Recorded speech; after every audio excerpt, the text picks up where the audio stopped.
Buongiorno, namaste, Tashidelek.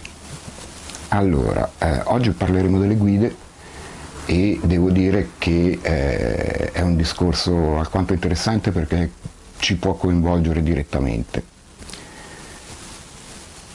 Nella bibliografia che c'è, no, a riguardo, molte volte vengono chiamate guide molte entità differenti.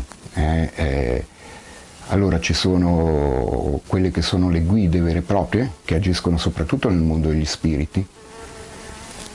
Ci sono i maestri che vengono definite guide spirituali, con cui molta gente, cioè alcuni, sono in contatto e che le prendono come guide effettivamente spirituali, no? Che però io chiamo maestri per distinguere dalle guide.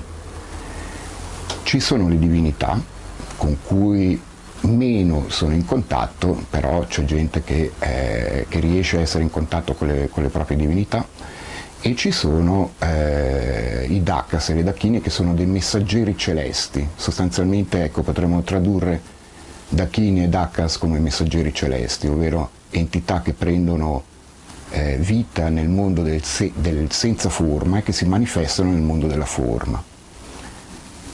Ora,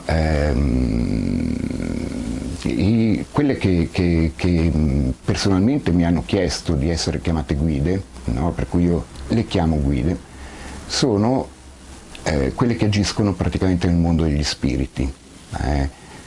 Queste guide sono contattabili tramite tecniche di spiritismo più facilmente, e comunque anche in astrale se si viaggia nel mondo degli spiriti, con le dovute precauzioni, perché è molto importante avere delle precauzioni quando ci immergiamo nel mondo degli spiriti in astrale. E praticamente appunto si manifestano in questo mondo qua. Si manifestano per aiutare il processo di disgregazione del ricordo residuo di sé delle entità che si manifestano nel mondo degli spiriti. Come ho già detto, la stragrande maggioranza di quello che sono gli esseri umani oggi si manifesteranno in questo tipo di mondo. Questo mondo qui appunto è caratterizzato dal fatto che si ha un ricordo molto forte praticamente di ciò che si era in questa vita, e si ha un attaccamento per tutte le sensazioni sensoriali, no, ed emotive che abbiamo avuto durante questa esistenza. È per questo che bisogna assolutamente lasciare tutto nel momento in cui si muore e proiettarsi verso i paradisi, come ho già spiegato. Ora, chi sono queste guide?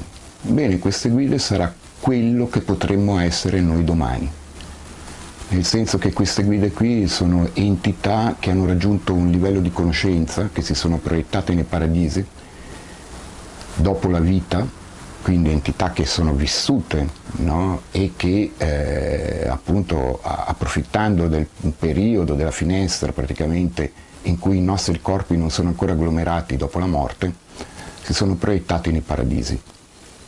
E non è che non fai niente, non è che è festa anche andare nel paradiso, no? Cioè, bene o male un compito lo abbiamo, che è quello di aiutare le altre entità in un percorso difficilissimo come quello del dimenticarsi totalmente di chi sei.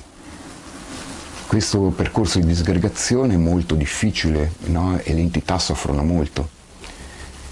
Le guide, che sono appunto le guide, gli aiutatori astrali, potremmo definirli così, che sono appunto queste entità che hanno raggiunto un determinato livello di conoscenza e che tornano praticamente dai paradisi e dalle sfere di esistenza più elevate per aiutare gli esseri che sono incarnati nel mondo degli spiriti, cercano di fargli superare questo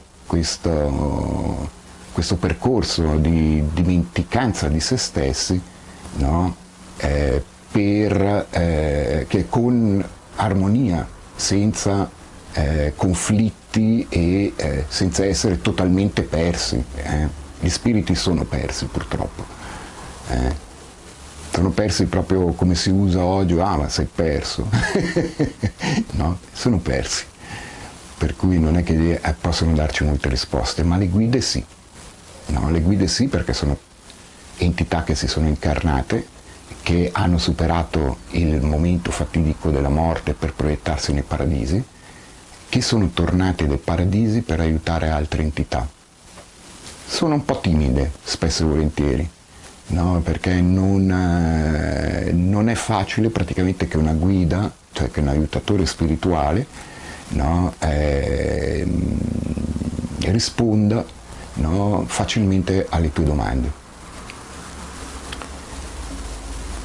Queste sono le guide e avevo detto che ne parlerò di quelle che sono le guide spirituali, quindi maestri, parlerò di quello che sono le divinità, parleremo di tante altre cose.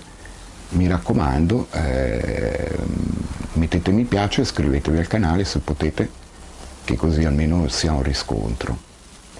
Ciao a tutti.